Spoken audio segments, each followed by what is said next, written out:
I am Professor Musarraf H. Shah, presenting before you a report on the visit of a delegation from Socialist Party, which was headed by Shri Sandeep Pandey, a Magsaysay awardee and a senior functionary of the party, and coordinated by Mr. Shahid Salim Mir, a renowned personality from Pir Panchal region.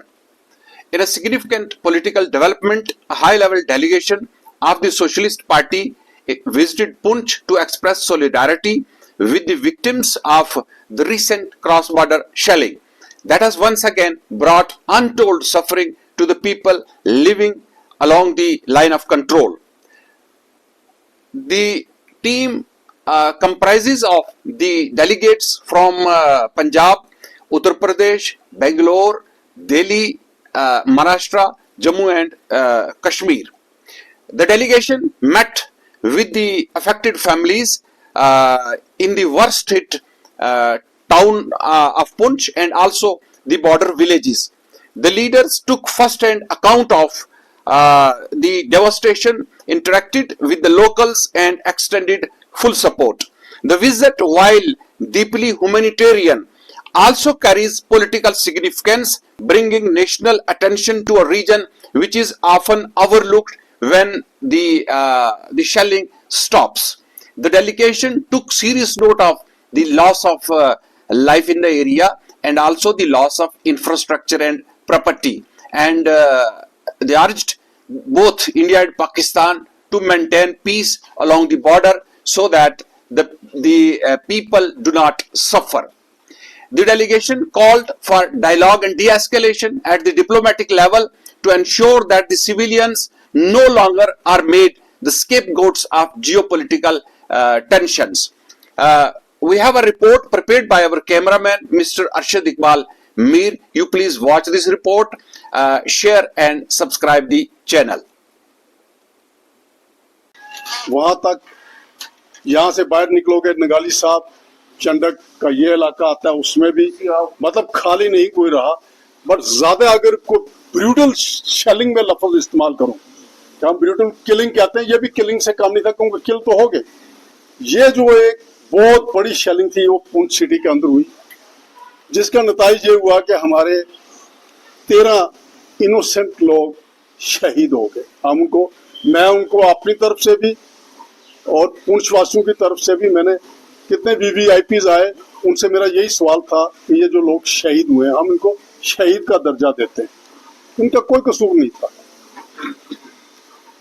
मुझे एक chief minister J&K की बात पसंद आई, जब वो यहाँ पे आए उन्होंने मीटिंग में ये लफ्ज कहा कि अगर मिलिटेंट पार्क आके अगर जम्मू कश्मीर के अंदर किसी हमारे नागरिक को मारता है, खत्म करता है, तो हम उसको शहीद का करार देते हैं। तो जो गोला उनका यहाँ पे आया वो भी एक मिलिटेंट से बढ़ के था, तो लिहाजा ये शहीद लोग हैं। ये बड़ी अच्छी बात कही उन्होंने।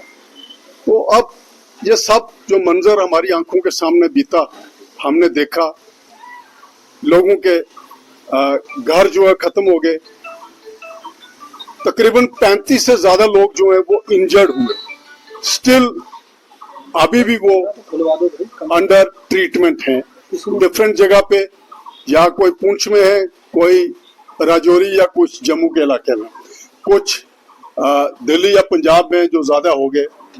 एक सरदार जी का इलाज चल रहा है वहां पे। तो ऐसा फर्स्ट टाइम मुझे 4 जंगों का क्या एक्सपीरियंस है। 65 में मैं छोटा सा था, 71 का फुल एक्सपीरियंस है मेरे को। करगिल वार में मैंने कवरेज दी, इस बार बहुत ज्यादा कवरेज दी। 4 जंगों का एक तजर्बा एक पुंछी शहरी होने के नाते से, इस बॉर्डर का रेजिडेंट होने के नाते से मेरे को है। बट ये बहुत बड़ा भयंकर देखा है। इसके लिए आपको शाह साहब भी बाद में जरूर बताएंगे क्योंकि वो भी एक आई विटनेस है इसके। तो सलीम साहब ये मेरे दोस्त हैं, ये मेरे मित्र हैं, मेरे जमाती है ये। तो ये सब चीजें जो हैं, ऐसा मंजर है कि जब दोहराते हैं तो बाल खड़े हो जाते हैं। आपने सुनना और देखना बड़ा होता है। ਇਹ ਬੱਚਾ ਵਿਹਾਨ ਕਿੰਨੀ ਉਮਰ ਦਾ ਸੀਗਾ ਜੀ ਇਹ? 13.5 ਸਾਲ।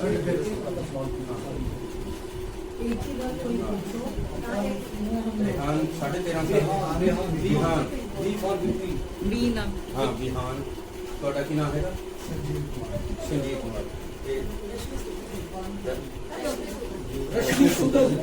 ਤੁਹਾਡਾ ਬੇਟਾ ਸੀ, ਕੀ ਹੋਇਆ ਇਹ ਸਾਰਾ ਕੁਛ? ਹਾਂ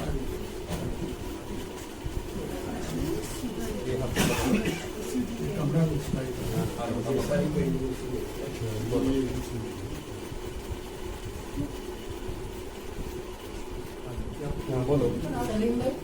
बस जैसा कि रूटीन में हम सोते हैं, खाना वगैरह खाया, रात को 11 जैसे टेलीविजन वगैरह ऑफ किया, उसके बाद एक कंफर्टेबल लाइफ जैसे हम डेली जैसी है कंफर्टेबली हमने सोए।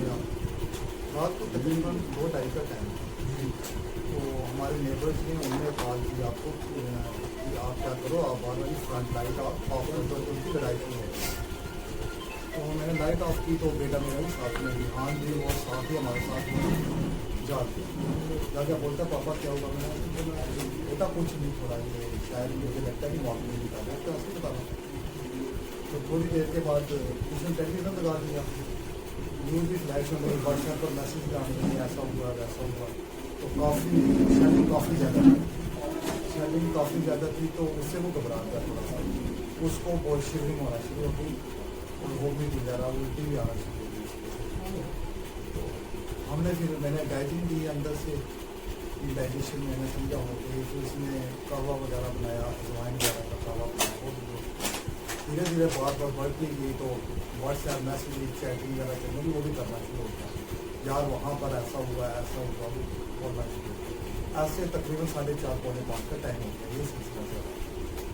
उसके बाद ऑपरेशन सिंदूर का भी जिक्र होने लगा, क्योंकि वो फ्लैश होने लगी रिपोर्ट कि ऑपरेशन सिंदूर ऐसे।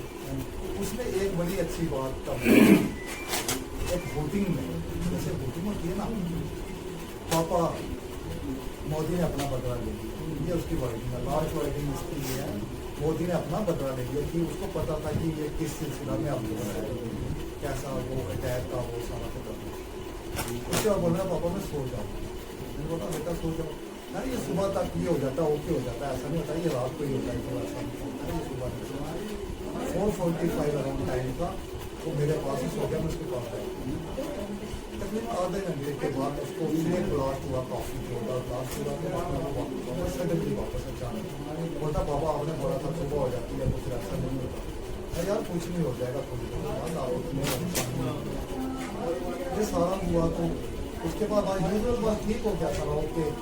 ਉੱਥੇ ਵੀ ਪਾਕਿਸਤਾਨ ਦੇ ਬਾਰਡਰ ਤੋਂ 20 ਕਿਲੋਮੀਟਰ ਉਰਲੇ ਪਾਸੇ ਪਿੰਡ ਖਾਈ ਫੇਮੇ ਕੀ ਹੈ, ਉੱਥੇ ਮਿਜ਼ਾਈਲ ਡਿੱਗੀ ਗਈ ਤੇ ਇੱਕ ਔਰਤ ਹੈ ਜਿਹੜੀ ਉਹਦੇ ਚ ਮਾਰੀ ਗਈ ਤੇ ਬਾਕੀ ਪਰਿਵਾਰ ਜ਼ਖਮੀ ਹੋ ਗਿਆ, ਅੱਗ ਲੱਗ ਗਈ। ਉਹ ਦਰਦ ਸਾਨੂੰ ਐ ਲੱਗਿਆ ਕਿ ਕਸ਼ਮੀਰ ਦੀ ਧਰਤੀ ਦੇ ਉੱਤੇ ਜਿਹੜੀਆਂ ਅੱਗ ਦੀਆਂ ਲਾਟਾਂ ਨਿਕਲ ਰਹੀਆਂ ਉਹ ਸਾਨੂੰ ਪੰਜਾਬ ਨੂੰ ਵੀ ਉਵੇਂ ਮਹਿਸੂਸ ਹੁੰਦੀਆਂ, ਕਸ਼ਮੀਰ ਕੋਈ ਵੱਖਰਾ ਨਹੀਂ ਹੈ।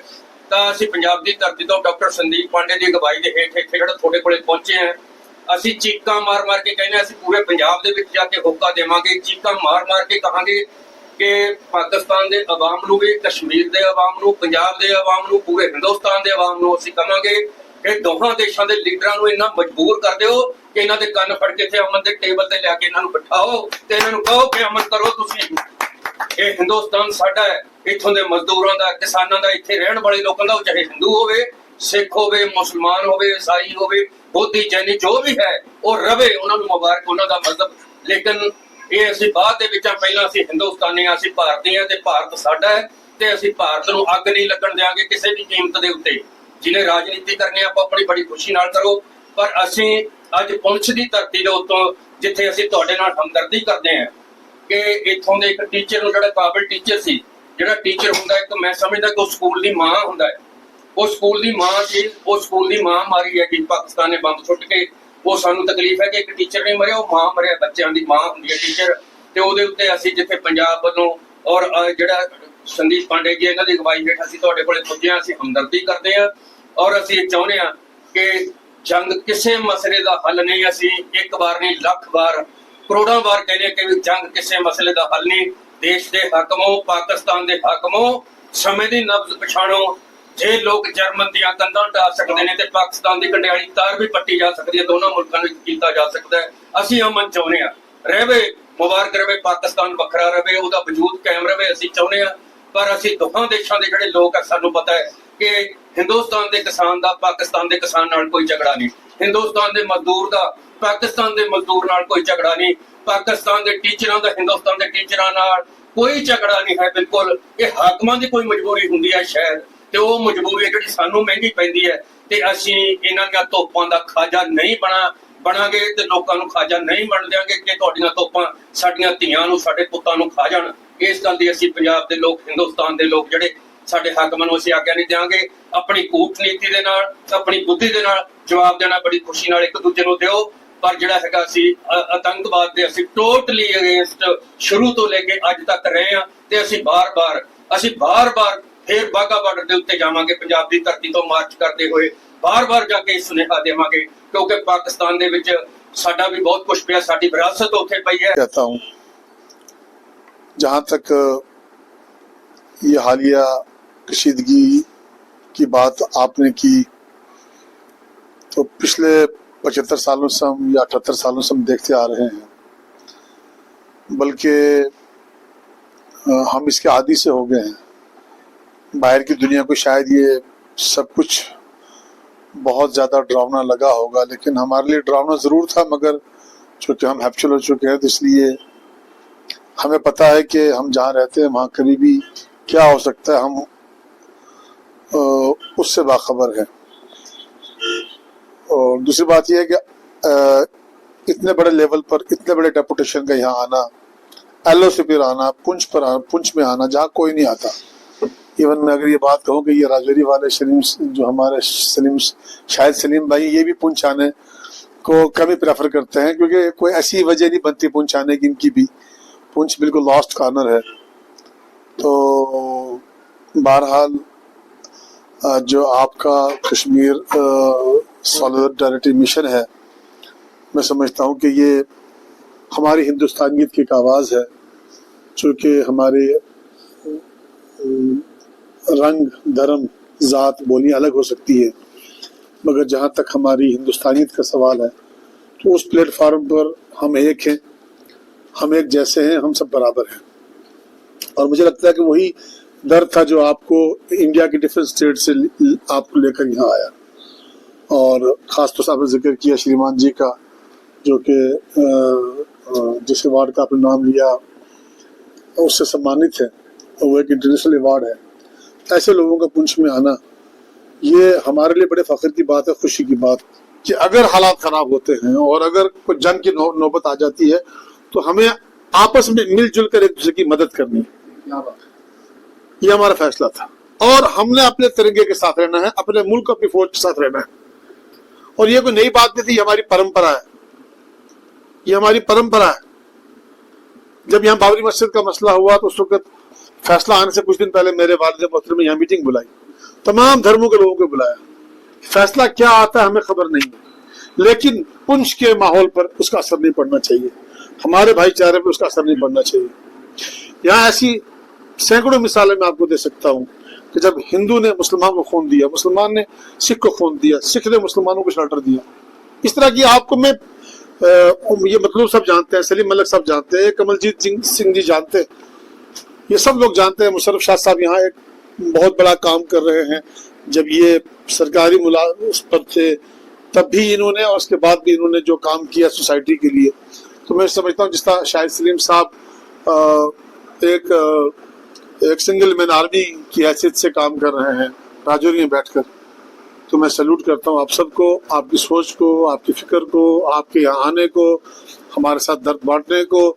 और मुझे लगता है ये मैसेज पूरे हिंदुस्तान में जाना चाहिए कि हिंदुस्तान की जो सुंदरता है और हिंदुस्तान की जो इमेज है वो हमारे पुरखों ने बड़ी मेहनत करके बनाई है। ये एक ही धरती है दुनिया पूरी में, या इतने फूल हैं और इतनी खुशबुएं हैं। मैं ज्यादा कुछ ना कहते हुए ये चाहता हूँ कि जिन रास्तों पे जो लोग चल के बदनाम हुए, हिंदुस्तान उन रास्तों पे न चले। हिंदुस्तान जिस रास्ते पे चल रहा था और जिस रास्ते पे चल के इसने नेकनामी कमाई, इसके लिए वही वाहिद रास्ता है कि उसी रास्ते पर चले और पूरी दुनिया को अमन और मोहब्बत के दीप जलाकर दिखाए और पूरी दुनिया यहाँ से लो ले अमन की और मोहब्बत की।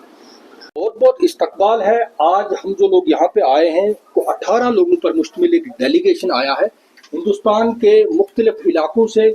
इसमें मुंबई से लेकर अपने लखनऊ, दिल्ली, बेंगलोर, जैसे बेंगलोर से हमारी रोमाना है, लखनऊ से संदीप पांडे हैं, मैग्सेसे वार्ड, मुंबई से गुड्डी हैं, सलीम खान हैं, ये डिस्ट्रिक्ट मानसा से हैं, पंजाब से हैं। तो बाकी तमाम लोग हम जम्मू कश्मीर के कठुआ से, आईडी खजूरिया साहब जाने माने सोशो पॉलिटिकल एक्टिविस्ट। और मकसद इस दौरे का जो हमने नाम दिया है, बैनर भी हमारे पास पड़ा है, ये कश्मीर सॉलिडारिटी मिशन, यानी कश्मीर हम पूरे रीजन को कहते हैं, यानी इसके साथ इजहार यकजहती करने के लिए लोग आए हैं। और ये जो हालिया हिंदो पाक तसादम हुआ है, इसमें हमारे लोग जो शहीद हुए हैं, जो प्रॉपर्टीज डैमेज हुई, उस सब का हम अंदाजा लगाएं और उन लोगों के साथ एक इजहार यकजहती करें। और हम कल से हमने आर के थापा साहब के यहाँ से शुरुआत की थी, जम्मू से उनके घर गए, बहरहाल उन्होंने अपने तजुर्बात बताए, उन्होंने हमारे साथ बड़ी तलख हकायक शेयर की कि किस तरीके से जो लोग जो लग्जरी स्टूडियोज में बैठकर जंग के लिए वॉर मॉन्गरिंग करते हैं, तो वो बता रही थी कि हमारे लिए जंग क्या मानी रखती है। तो हम सब वहाँ पे जो है हम यानी आंसू हमारे नमदीदा हो गए। तो बहरहाल आप सब लोग जो यहाँ के लोग हैं वो भी बताइए। और आज हमारा ये मकसद है, दिन में यहाँ पे जितने भी लोग जो अफेक्टेड एरियाज है, बतौर खास जो फैमिलीज यहाँ पे शहीद हुई हैं, जो लोग मारे गए हैं इस जंग में, तो उनके साथ हम मिलेंगे भी। और उसके बाद हमारा कल जो है शोपियन में एक मीटिंग है, उसके बाद उड़ी, करना, बारामूला, सारा, ये 5 रोजा दौरा है। उसके बाद यही खास बात यह कि ये दौरा जो है ये सोशलिस्ट पार्टी इंडिया करके एक जमात है, और ये उनके ज़ेर एहतमाम हो रहा है, उनकी क़यादत में हो रहा है। तो उसके बाद ये दौरा मुकम्मल करने के बाद दिल्ली में एक प्रेस कॉन्फ्रेंस होगी और हम अपनी जो एक्सपीरियंस है, अपने तजुर्बात जो हैं, वो एक रिपोर्ट की सूरत में वहाँ पेश की जाएंगे और शेयर करेंगे मीडिया के साथ। तो मैं चाहूँगा प्रोफेसर मुशर्रफ साहब बात। It's nice to see all the members from this journalist fraternity from different parts of India here in this far-off place, and may I let you know that the place where we are standing right now is just few kilometers away from the line of control, and the recent military operation proved quite disastrous for the entire UT of Jammu and Kashmir, but the maximum brunt actually was faced by the people of Poonch, especially in the city. And may I tell you, you might have seen in the visuals through certain sources, but there was free fall of bombs and drones all around in the city, and the people passed horrible 2-3 days here. And thanks God that the way the bombs and the drones were actually falling here, the number of casualties, though people have died, and we feel very, very sorry for even a single life that is lost during these circumstances. But the way the bombs were falling, the magnitude of loss is certainly big, but it is not as big as compared to the bombs that have fallen on this area. The worst thing that we have observed is the reporting by the national media, because they one of the teachers from Jamia Ziaul Uloom, he was killed during the shelling from across the border, and by the national media he was labeled as a terrorist, and he was shown as a resident of Pak occupied Kashmir, and sitting somewhere in a religious seminary, which was absolutely very bad, and it has hurt the people of Poonch, that on one side they are actually living under the constant shelling from across the border, and on the other side very bad picture is being reflected by the national media. We extend many thanks to you, and hopefully you will be reaching to everybody who has suffered here, and there you will personally find out as to how the people have suffered. Thank you so much.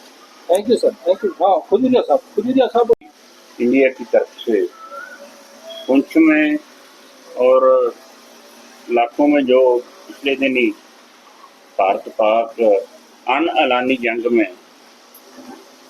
हमारे भाई बहन बच्चे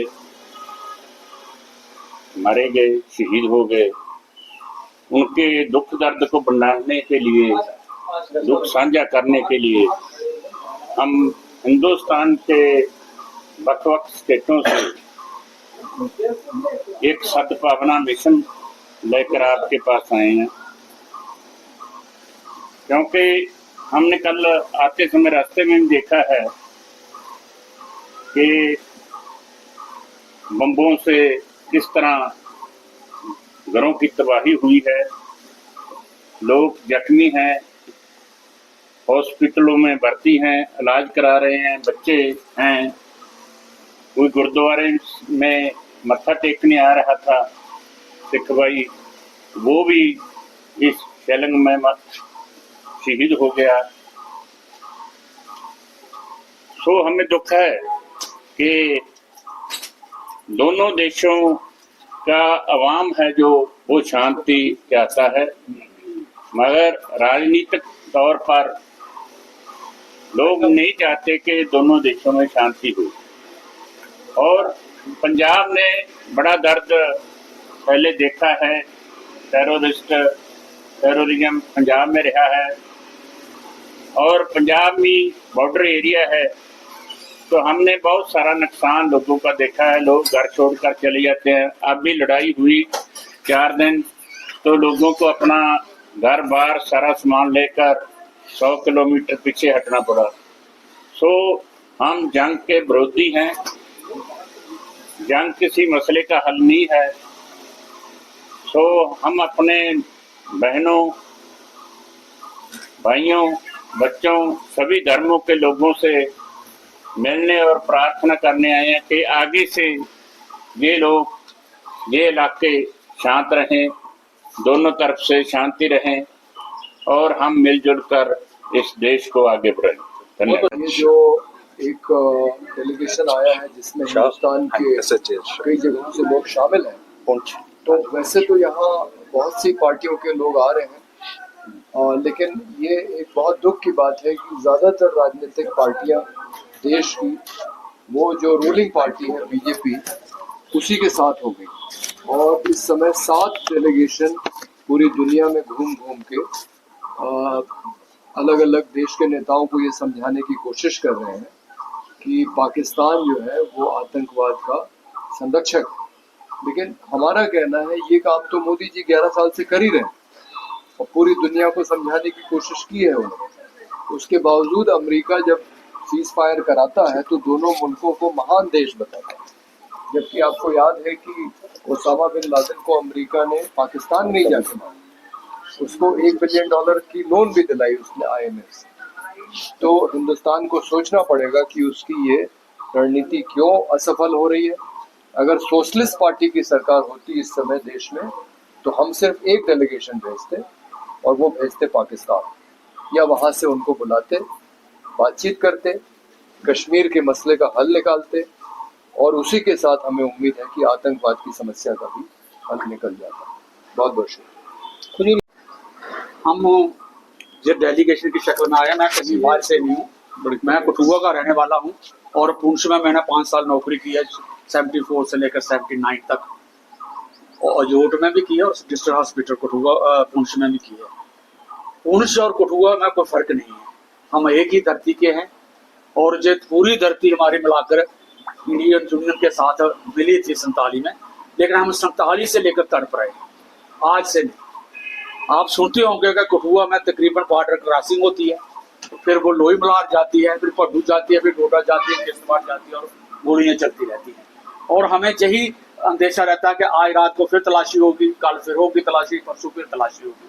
और ये 75 साल से हो रहा है। मेरी उम्र 75 साल है, मैं जन्म लेने से ये देख रहा हूँ, कभी जत्थे, कभी गुरिल्ले, कभी 65, कभी 71, कभी 99, और अब जो ड्रोन की नई टेक्नोलॉजी है, ये तो कोई लिहाज करेगी नहीं, ना इलाके का, ना सेक्टर का, ना बॉर्डर का। इसलिए मैं पूंछ के साथियों की ये बड़ी बहादुरी समझता हूँ कि इन्होंने जहाँ पर एकता दिखाई और इंसानियत के आधार पर इकट्ठे रहे और इस सख्त घड़ी का मुकाबला किया। लेकिन मैं साथ में एक अपील करता जाऊंगा और कर रहा हूँ पिछले जब से मुझे समझ लगी है 40-45 साल से, कि बगैर अमन के आगे अब दुनिया नहीं चल पाएगी। हमें दोनों देशों को जोरदार अपील करनी चाहिए, जोरदार संघर्ष भी करना पड़े। अगर बर्लिन की दीवार की तरह दीवार तोड़ने की ताकत भी बना पाए तो हमें तोड़ना चाहिए इसको, और इंडिया पाकिस्तान साउथ एशिया को नई दुनिया की तरफ ले जाना चाहिए। धन्यवाद। शुक्रिया। ਦੇ ਵਿੱਚ ਖੜੇ ਆ ਇਸ ਵੇਲੇ ਤੇ ਪੰਜਾਬ ਤੋਂ ਇੱਕ ਡੈਲੀਗੇਸ਼ਨ ਲੈ ਕੇ ਅਸੀਂ ਜਿਹੜਾ ਇੱਥੇ ਪੁੱਜੇ ਆ, ਕਿਉਂਕਿ ਪਿਛਲੇ ਦਿਨਾਂ ਦੇ ਵਿੱਚ ਜੋ ਪਾਕਿਸਤਾਨ ਦੇ ਵੱਲੋਂ ਪੁੰਛ ਦੇ ਵਿੱਚ ਤੇ ਪੂਰੇ ਕਸ਼ਮੀਰ ਦੇ ਵਿੱਚ ਤੇ ਹਿੰਦੁਸਤਾਨ ਦੇ ਵੱਖ-ਵੱਖ ਬਾਰਡਰਾਂ ਦੇ ਉੱਤੇ ਜਿਹੜੀ ਗੋਲਾਬਾਰੀ ਕੀਤੀ ਗਈ, ਮਿਜ਼ਾਈਲਾਂ ਨਾਲ, ਡਰੋਨਾਂ ਨਾਲ ਜਿਹੜੇ ਹਮਲੇ ਕੀਤੇ ਗਏ ਆ, ਉਹਦੇ ਨਾਲ ਜਿਹੜਾ ਹੈਗਾ ਇਨਸਾਨੀਅਤ ਦਾ ਘਾਣ ਕੀਤਾ ਇਹਨਾਂ ਨੇ, ਔਰ ਨਿਰਦੋਸ਼ ਮਾਸੂਮ ਬੱਚਿਆਂ ਤੋਂ ਲੈ ਕੇ ਔਰਤਾਂ ਤੱਕ ਤੇ ਧਾਰਮਿਕ ਸਥਾਨਾਂ ਤੱਕ ਨਹੀਂ ਬਖਸ਼ਿਆ ਗਿਆ। ਔਰ ਜਿਹਦੇ ਨਤੀਜੇ ਵਜੋਂ ਜਿਹੜਾ ਉਹਨਾਂ ਦਾ ਹਮਲਾ ਕਰਨ ਵਾਲਿਆਂ ਦਾ ਮਨਸ਼ਾ ਸੀਗਾ, ਉਹ ਮੈਂ ਸਮਝਦਾ ਕਿ ਹਿੰਦੁਸਤਾਨ ਦੇ ਲੋਕਾਂ ਨੇ, ਇੰਡੀਆ ਦੇ ਲੋਕਾਂ ਨੇ, ਕਸ਼ਮੀਰ ਦੇ ਲੋਕਾਂ ਨੇ, ਖਾਸ ਕਰਕੇ ਅਸੀਂ ਅੱਜ ਕਸ਼ਮੀਰ ਦੀ ਧਰਤੀ ਤੇ ਖੜੇ ਆ ਕਿ ਕਸ਼ਮੀਰ ਦੇ ਲੋਕਾਂ ਨੇ ਉਹ ਭਾਈਚਾਰਾ ਨਹੀਂ ਟੁੱਟਣ ਦਿੱਤਾ ਤੇ ਉਹ ਇਨਸਾਨੀਅਤ ਇੱਥੇ ਅਸੀਂ ਆ ਕੇ ਦੇਖਿਆ ਕਿ ਉਹ ਇਨਸਾਨੀਅਤ ਦਾ ਜਿਹੜਾ ਹੈਗਾ ਜਜ਼ਬਾ ਉਹ ਲੋਕਾਂ ਦੇ ਵਿੱਚ ਜ਼ਿੰਦਾਬਾਦ ਹੈ, ਤੇ ਅਸੀਂ ਇਹੀ ਚਾਹੁੰਦੇ ਹਾਂ ਕਿ ਜ਼ਿੰਦਾਬਾਦ ਰਹੇ ਤੇ ਇਨਸਾਨੀਅਤ ਦਾ ਜਿਹੜਾ ਭਾਈਚਾਰਾ ਕਦੇ ਵੀ ਟੁੱਟਣਾ ਨਹੀਂ ਚਾਹੀਦਾ। ਅਮਨਪਸੰਦ ਲੋਕਾਂ ਦਾ ਏਕਾ ਜਿੰਦਾਬਾਦ, ਜ਼ਿੰਦਾਬਾਦ ਜ਼ਿੰਦਾਬਾਦ। ਅਮਨਪਸੰਦ ਲੋਕਾਂ ਦਾ ਏਕਾ ਜਿੰਦਾਬਾਦ, ਜ਼ਿੰਦਾਬਾਦ ਜ਼ਿੰਦਾਬਾਦ। ਮੇਰੇ ਤੋਂ ਪਹਿਲਾਂ ਜਿਵੇਂ ਬਹੁਤ ਸਾਰੇ ਬੁਲਾਰਿਆਂ ਨੇ ਬੋਲ ਦਿੱਤਾ ਹੈ, ਪਾਂਡੇ ਜੀ ਨੇ ਬੋਲਿਆ ਕਿ ਜਿਹੜਾ ਕੇਂਦਰ ਦੀ ਸਰਕਾਰ ਵੱਲੋਂ ਥਾਂ-ਥਾਂ ਦੇ ਉੱਤੇ ਜਿਹੜੇ ਡੈਲੀਗੇਸ਼ਨ ਭੇਜੇ ਜਾ ਰਹੇ ਆ, ਉਹਦੇ ਨਾਲੋਂ ਸਿੱਧੀ ਗੱਲਬਾਤ ਕਿ ਜਿਹਦੇ ਨਾਲ ਸਾਡਾ ਗਿਲਾ ਸ਼ਿਕਵਾ ਹੈ, ਕੋਈ ਲੜਾਈ ਹੈ, ਜਿਹਦੇ ਨਾਲ ਕੋਈ ਮਤਭੇਦ ਨੇ, ਉਹਦੇ ਨਾਲ ਬਹਿ ਕੇ ਫੇਸ ਟੂ ਫੇਸ ਬਹਿ ਕੇ ਕਿਉਂ ਨਹੀਂ ਗੱਲ ਹੋ ਸਕਦੀ? ਜੇ ਉੱਥੇ ਜਾ ਕੇ ਬਿਰਿਆਨੀ ਖਾਧੀ ਜਾ ਸਕਦੀ ਹੈਗੀ ਤਾਂ ਫਿਰ ਬਈ ਗੱਲਬਾਤ ਵੀ ਹੋ ਸਕਦੀ ਹੈ। ਹਿੰਦੁਸਤਾਨ ਦੇ ਪੂਰੇ ਲੋਕ ਆ ਜਿਹੜੇ ਉਹ ਅਮਨ ਚਾਹੁੰਦੇ ਨੇ। ਅਸੀਂ ਕਿਸੇ ਵੀ ਕੀਮਤ ਦੇ ਉੱਤੇ ਇੱਥੇ ਜੰਗ ਨਹੀਂ ਹੋਣ ਦਿਆਂਗੇ। ਹਿੰਦੁਸਤਾਨ ਦੇ ਲੋਕ, ਕਸ਼ਮੀਰ ਦੇ ਲੋਕ, ਪੰਜਾਬ ਦੇ ਲੋਕ, ਅਸੀਂ ਜਿਹੜੇ ਹੈਗੇ ਆ, ਰਾਜਸਥਾਨ ਦੇ ਲੋਕ, ਜਿੱਥੇ ਜਿੱਥੇ ਵੀ ਬਾਰਡਰ ਲੱਗਦਾ ਹੈ, ਅਸੀਂ ਜੰਗ ਨਹੀਂ ਚਾਹੁੰਦੇ ਹੈਗੇ। ਇੱਥੇ ਅਮਨ ਦੀਆਂ ਘੁੱਗੀਆਂ ਉੱਡਣੀਆਂ ਚਾਹੀਦੀਆਂ। ਅਮਨ ਜ਼ਿੰਦਾਬਾਦ ਸੀ ਤੇ ਜ਼ਿੰਦਾਬਾਦ ਰਹੇਗਾ। ਅਸੀਂ ਪੰਜਾਬ ਦੇ ਲੋਕਾਂ ਨੂੰ, ਹਿੰਦੁਸਤਾਨ ਦੇ ਲੋਕਾਂ ਨੂੰ, ਕਸ਼ਮੀਰ ਦੇ ਲੋਕਾਂ ਨੂੰ ਕਿਸੇ ਵੀ ਕੀਮਤ ਦੇ ਉੱਤੇ ਉਜੜਨ ਨਹੀਂ ਦਿਆਂਗੇ, ਕਿਉਂਕਿ ਇਹ ਆਮ ਲੋਕਾਂ ਦਾ, ਇੱਥੋਂ ਦੇ ਮਜ਼ਦੂਰਾਂ ਦਾ, ਕਿਸਾਨਾਂ ਦਾ, ਮਿਹਨਤਕਸ਼ ਲੋਕਾਂ ਦਾ ਜਿਹੜਾ ਹੈ ਇਹ ਦੇਸ਼ ਹੈ, ਤੇ ਕਿਸੇ ਨੂੰ ਇਸ ਗੱਲ ਦਾ ਕੋਈ ਹੱਕ ਨਹੀਂ ਹੈ ਕਿ ਉਹ ਲੋਕਾਂ ਦੀਆਂ ਮੁਸ਼ਕਲਾਂ ਤੋਂ ਧਿਆਨ ਹਟਾਉਣ ਲਈ ਇੱਥੇ ਜੰਗਾਂ ਲੜਨ ਤੇ ਫਿਰ ਕਿਸੇ ਦੇ ਹਥਿਆਰ ਵਿਕਣ ਤੇ ਫਿਰ ਲੋਕ ਜਿਹੜੇ ਹੈਗੇ ਇਹਨਾਂ ਹਥਿਆਰਾਂ ਦਾ ਖਾਜਾ ਬਣਨ। ਤੇ ਕਸ਼ਮੀਰ ਦੇ ਵਿੱਚ ਆ ਕੇ ਸਾਨੂੰ ਬਹੁਤ ਦੁੱਖ ਹੋਇਆ ਕਿ ਮਾਸੂਮ ਲੋਕਾਂ ਦੇ ਕਤਲ ਹੋਇਆ। ਅਸੀਂ ਉਹਨਾਂ ਨਿਰਦੋਸ਼ ਲੋਕ, ਮਾਸੂਮ ਲੋਕਾਂ ਨਾਲ ਅੱਜ ਹਮਦਰਦੀ ਕਰਨ ਵੀ ਆਏ ਤੇ ਉਹਨਾਂ ਦਾ ਦੁੱਖ ਜਾਣਨ ਆਏ ਆ, ਤੇ ਅਸੀਂ ਪੰਜਾਬ ਦੇ ਕੋਨੇ-ਕੋਨੇ ਦੇ ਵਿੱਚ ਜਾ ਕੇ ਕਸ਼ਮੀਰ ਦੀ ਆਵਾਜ਼ ਬੁਲੰਦ ਕਰਾਂਗੇ। ਬਹੁਤ ਬਹੁਤ ਸ਼ੁਕਰੀਆ, ਬਹੁਤ ਬਹੁਤ ਧੰਨਵਾਦ। उसके बाद कल हमारा पूरी पंजाब भारत का पहलगाम की कोशिश की है, और उसके बाद कुछ दिन के बाद ये लोग दिल्ली जाकर एक प्रेस कॉन्फ्रेंस में इस सारी रिपोर्ट को साझा करेंगे कि हमने क्या पाया, विक्टिम है उनका क्या कहना, तो कैसे बात करते हैं, उनके क्या तासुरात। हम कब से जिन लोगों से विक्टिम से जो हम मिले तो तमाम लोग भारत पाक दोस्ती की बात करते हैं। वो कहते हैं जंग हारनी है, कम से कम यार ये नहीं हो पाएगा हमसे, हम इसके मुतहम्मल नहीं हो सकते। तो मैं चाहूँगा 2 मिनट एक दो लोग बात करेंगे, उसके बाद आप भी अपने तासुरात को कि ये इदारा जो है हर एतबार से जब भी ह्यूमैनिटेरियन क्राइसिस इस खित्ते में आता है, किसी तरह का इंसानी बुरा, तो ये इदारा पेश होता है इंसानियत की फलाह के लिए, इंसानियत के लिए। संदीप पांडे साहब हमारे बीच में हैं, लखनऊ से है, ये मैग्सेसे अवार्ड विनर भी है, और उससे बड़ी बात यह है कि फलस्तीन के मसले पर अवार्ड तक उन्होंने वापस दे मारा था। और बाकी पर हम तमाम लोग जो है यहाँ पे पंजाब से हमारे साथ ये लेटे थे सुरजन सिंह और मैं इधर से मतलब जब लास्ट में सुबह मेरे ख्याल से कोई 7:40 के आते लास्ट में इधर मेरे फादर सोए थे, ये इनके पल्लियाँ देख रहे छोटा ब्रदर, इनकी डेथ हुई वो अपने कॉम्प्लेक्स में अपने उधर अपने कॉम्प्लेक्स में थे। तकरीबन मेरे ख्याल से इधर से जब उनको काउंटर लगा, ये आप देख सकते हो इधर जो ये था मेन इसका क्वेश्चन है बम का। अच्छा, इसका क्वेश्चन है तो वो जो डिफिकल्टी है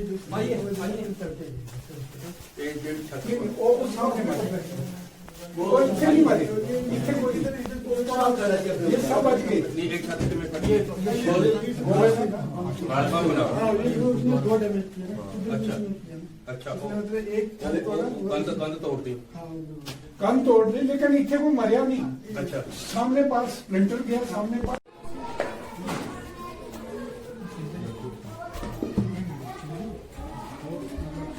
एक जो है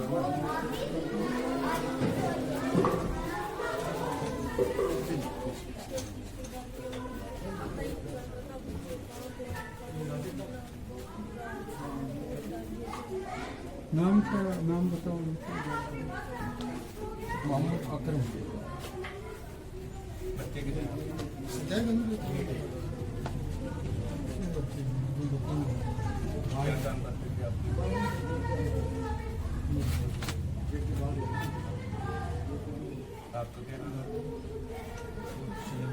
फरीदा बेगम।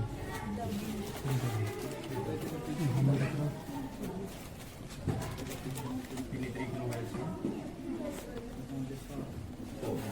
कोई सरकार वालों से है कहने कुछ चलो जो भी है ये बच्चे बस उनको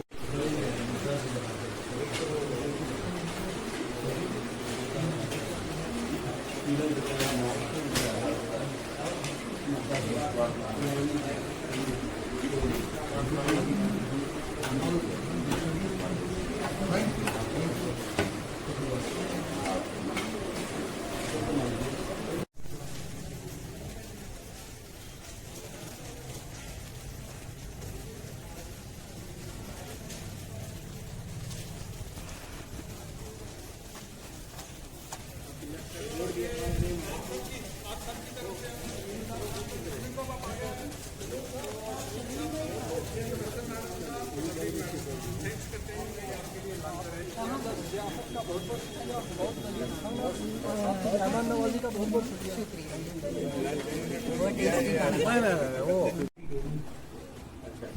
ये बाहर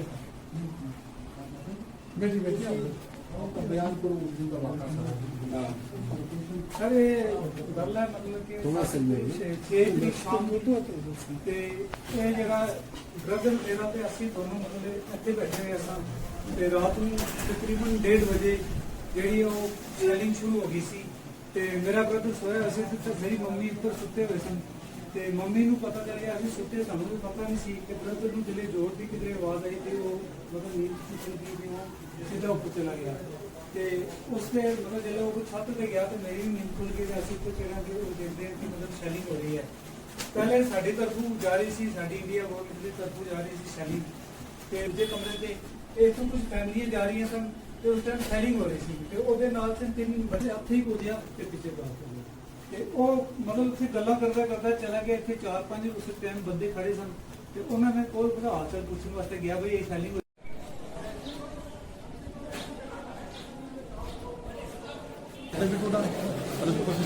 इस साइड वाले ऐसा है कि हमारे बच्चे जो नुकसान हमने लोग अच्छा 30,000 का हमारा तो ऐसे एक ही इसे नहीं पता इससे कोई पता नहीं था। अलबत्ता ये कि आम बात के बहुत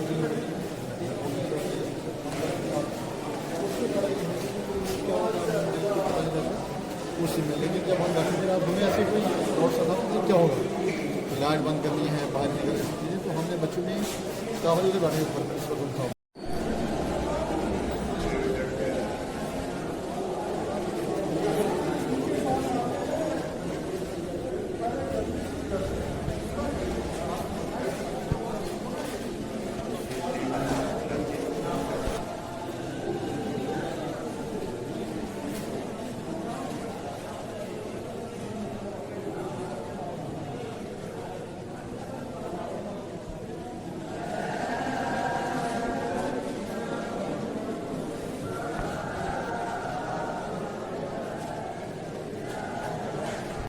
जम्मू कश्मीर में रुकता यहाँ के लोगों की सफरिंग पैन दर्द को शेयर करने के लिए जम्मू कश्मीर सारे के लोगों को बांटने के लिए सोशलिस्ट पार्टी इंडिया का एक ग्राफ है जो भारत में काम करती है।